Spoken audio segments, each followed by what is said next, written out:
Τι είναι αυτό?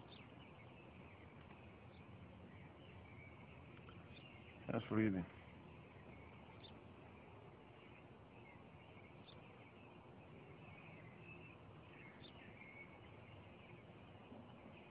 Τι είναι αυτό? Μόλις τώρα στο πατέρα, σφουργίτη είναι.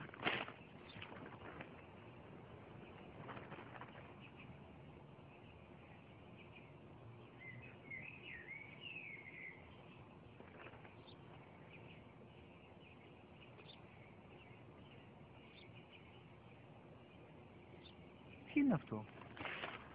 Ένα σπουργίτη είναι, πατέρα. Ένα σπουργίτη. Σπου-γι-τι.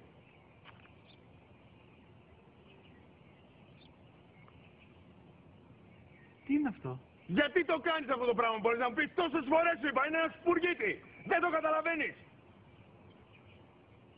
Πού πας?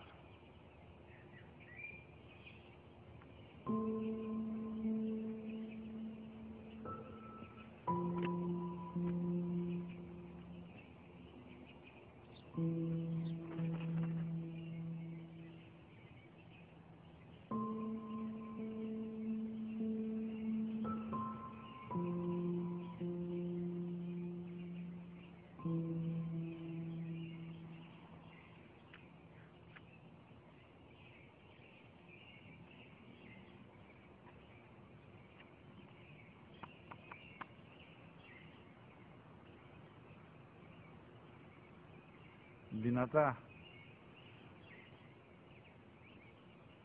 Σήμερα ο μικρός μου γιος που πριν λίγες μέρες έκλεισε τα 3 καθόταν μαζί μου έξω στο πάρκο όταν ένα σπουργίτη ήρθε και κάθισε απέναντί μας.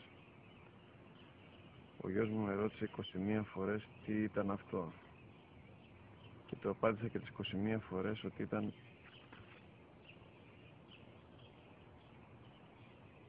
ένα σπουργίτη.